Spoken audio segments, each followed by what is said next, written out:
matchup kind of coming in, right? Because this mono blue Spirits deck, not only does it have the ability to put pressure, right? It's got a ton of flyers. It's got pressure and counter magic, right? When you look at the Greasefang deck, not a whole lot of removal, right? All the creatures, none of the creatures fly. You can't block, and oftentimes you'll kind of fold to 1 or 2 well-timed counter spells. So I think just the way that the cards line up, it's going to be really difficult here for the Greasefang deck to really be able to, you know, pick up wins in this matchup. It was the deck when I tested this Greasefang deck. It was a deck that I had the biggest headache playing against. Okay. Is one way to view it, you know, you and I were talking earlier about how the Greasefang deck can kind of take that mid-range approach, and sometimes it can do the big combo. The mid-range approach doesn't work against Reid very well, right? No, no. So it puts pressure on the combo, which Reid also has answers to, hence bad matchup. Yeah, exactly. And, you know, this mono blue deck, Greasefang is one of the reasons you want to be playing this mono blue deck. A lot of these decks that the people brought to this event were decks to kind of try to fight a lot of the powerful mid-range strategies that people expected. Rakdos, Sacrifice, Rakdos mid-range. And so they're trying to go over the top of those mid-range strategies. Greasefang does a great job of doing that, right? Temur Transmogrify does a good job of trying to do that. The mono blue deck, the reason to play the mono blue deck is to beat those decks that are trying to go over the top, right? Because it pressures you, it's got a low curve, and then it also just has a bunch of counter spells to really disrupt whatever you're trying to do, whatever big finish that you're trying to go with. Here's Thoughtseize now from Lukas Honnay. And it looks like Reid could just let that go. He's got Rattle Chains that he can play, but he has 2 of them, so even if one gets taken, he still has that play available to him. He may lose a Supreme Phantom here. This might be a quick game here, though, if Lukas already has a Greasefang in hand with a Parhelion in the graveyard. Yeah, and Spell Pierce isn't going to mess with that. Right, you just cast the Greasefang this time around. Wow. So unless we can find an actual counterspell here off the top, a Geistlight Snare.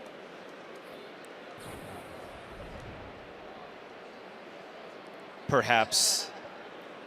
Well, Geistlight Snare is really kind of the only really great counterspell he that he has 4 Mystical Dispute in the board. I wouldn't assume those come in a Abzan matchup, though. No, I wouldn't expect that either. Yeah.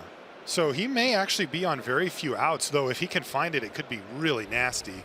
He does have Tormod's Crypt. He does have Graveyard Hate cards that he could draw as well. Brazen Borrower. That also, does that work? He can bounce the Greasefang pre-combat? That also works, right? So Reid just needs to continue putting pressure here and needs to do it before Lukas kind of gets his combo together here. He has it together. Right. He's got 2 Greasefangs and there's Parhelion in the yard. So you go Greasefang, you can just bounce it. Alternatively, you can let Parhelion enter the battlefield and then bounce it. And if Lukas doesn't have a way to put the Parhelion back into the graveyard, then the Greasefang won't do anything, right? Right. I don't believe there's any other... No, excuse me. There are multiple copies of Parhelion, so that would not work. There's 2 in the yard already. There's 2. So in that case, then you just want to go ahead and bounce the Greasefang here.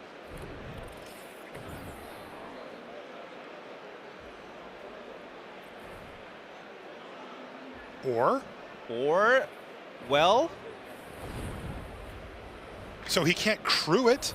You're right, he can't crew it. I guess this is... And the trigger will resolve here, so it will bounce. It will still go back to his hand anyway? Does it? I believe so. Yes, okay. Okay, so that actually is the best of all worlds. Right, because you return the Greasefang and the Parhelion. Now he can just recast it next turn, though. Yes, the second Parhelion plus the Greasefang is good to go. So it doesn't solve the problem permanently. And if had Reid drawn another land here, he would have been able to channel the Odawara and bounce the Parhelion a second time, in which case there's no more vehicles in the yard, right? And you can kind of stop that from happening. But now I'm not so sure that Reid can fight so through close. The second Parhelion. Wow. A land there would have been really nice for Duke. He is applying significant pressure. You see that Lukas is down to 12.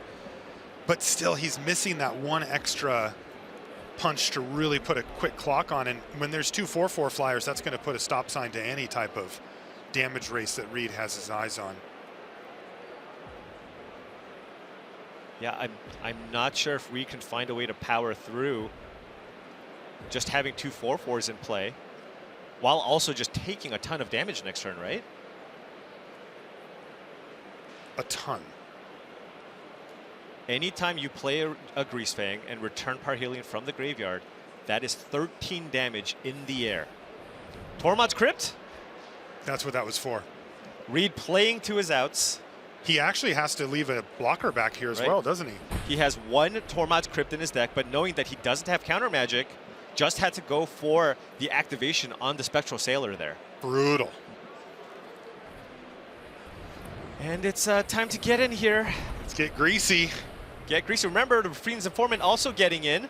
Absolutely. So you're going to take at least 11, but looks like Reid is choosing to go for taking 13 here. And there's a Greasefang and a pair of Angels that Reid needs to deal with. That's a lot. This is tough. This is really tough. Remember, Witherbloom Command can also drain you for 2. Yes. So also has to deal with that. Wow. Lukas Honnay getting that Parhelion into play and attacking finally. And Reid with just not quite the right answers. That Thoughtseize from Honnay was insane. Now Lucas can try to fire off a Grizzly Salvage here. Oh, he got Witherbloom Command now. He's got the command. So it's just GG across the board. Yeah, you knew he was going to cast that, but just mentioning that the Grizzly Salvage also maybe allows you to put another thing into your graveyard. But Reid just has a Spell Pierce, so this should lock it up.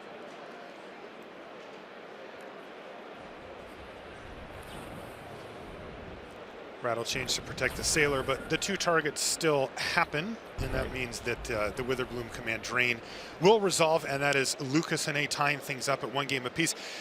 Just to zoom out just slightly here as well, I mentioned on Logan versus Riku that they were both at 5 and 4. Same situation here for Reid and Lucas. They are, you know, win and you're on track, lose and Yeah. You're not out, but like, you got to do a lot of winning, and then you also probably have to cross your fingers. It's one of those scenarios. But if you can win and stay in that X and 4 record, however many wins you can get with only 4 losses, you're in good shape. Yeah.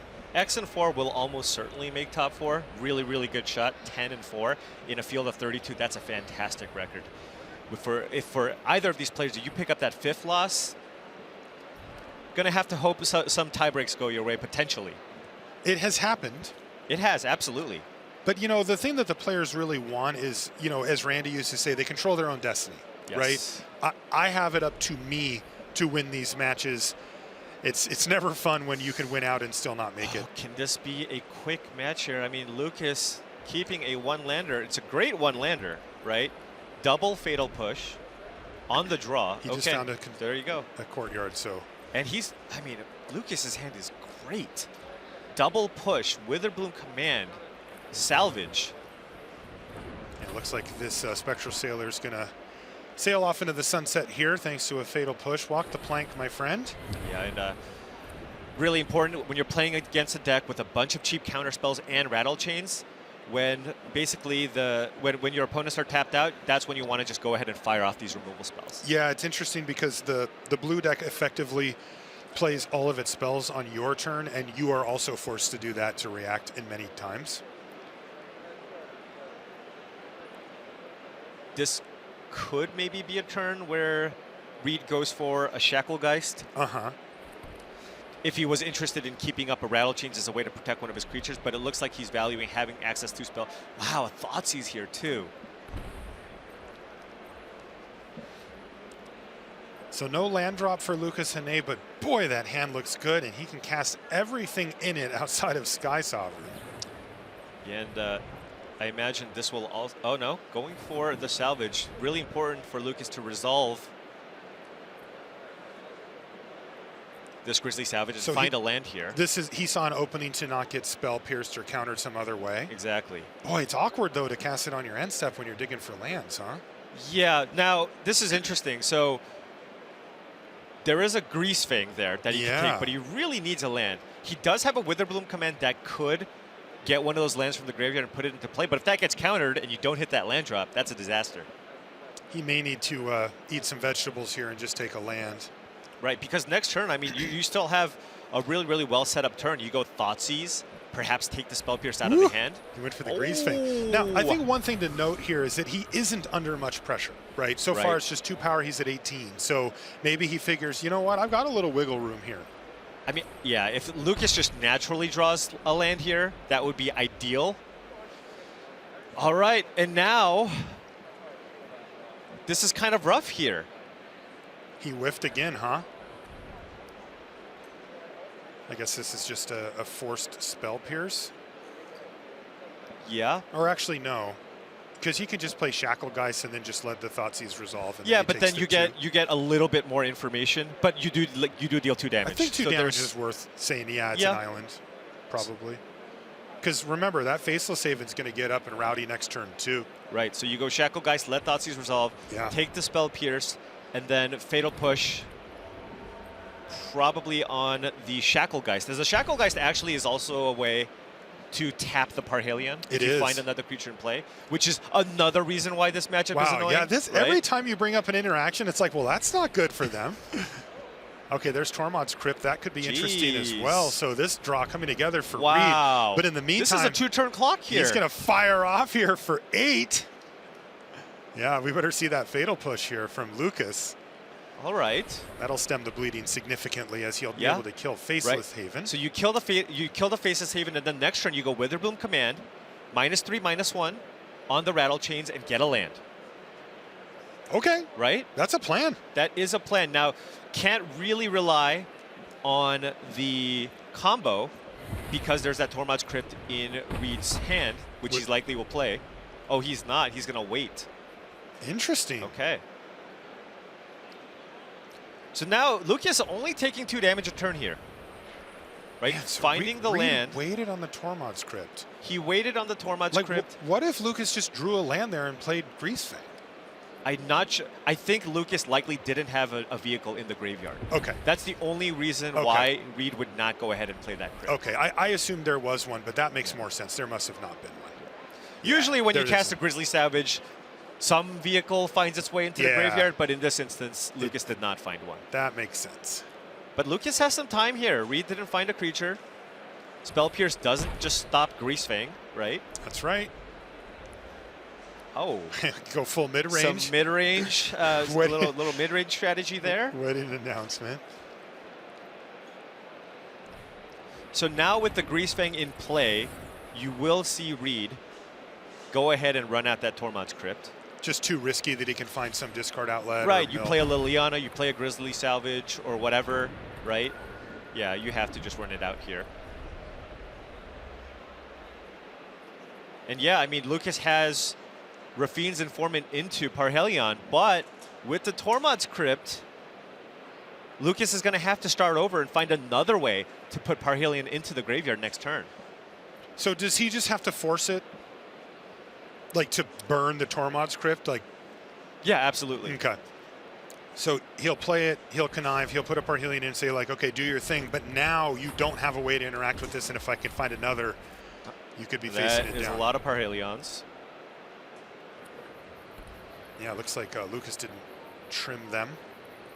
Right, and now we're looking at an exile here on the Tormod's Crypt. Reid Duke getting in for 4, putting Lucas down to 2. Both flyers are lethal after that. Wow. Lucas might try to go for a hard cast Sky Sovereign with a top deck land, but Reid has the answer in that with the Spell Pierce. Wow. So Reid Duke on the precipice here of improving to 6 and 4, but it is precarious. Right. Lucas needs what? A Grizzly Salvage, maybe. Yes. Put a Parhelion into the graveyard. Another Rafine's Informant would also be great. Let's see if he can find it. Spell Pierce sitting there. Can he find a way to discard? It's the Rafine's Informant off the top. Paul, you didn't lose your touch, buddy. Okay, so Rafine's Informant. Get Parhelion into the grave. Wait, excuse me. No, you can go Sky Sovereign to ensure you get both flyers off the battlefield, right? Because if you go Parhelion and attack with the 2 angels, No, that's still enough. That's still. I was in my mind. I'm thinking, okay, you can tap something with the shackle guys. Maybe there's something. But is it wow, lethal? that was an incredible draw for Lukas. Is it lethal? It's 16 exactly, right? For the 13-6, it is exactly lethal. Oh my gosh! Wow! That is what insane. a rip for Lukas Honnay. That is insane. He's facing down exactly lethal, and all Reid can do is look down at his spell pierce. He was one turn away. He had it. And Lukas Honnay just needed, he had multiple ways to get that Parhelion in the yard. Right. But boy, did he find a nice one. And that's going to be a good game from Reid Duke as the team comes in, and Lukas Honnay is going to improve to 6-4, beating perhaps his worst matchup in the field to do so. Yeah, and you know, the way Reid played, he just sequenced everything perfectly. Even in that second game where he lost, you know, he put himself in a position where he could potentially come back, but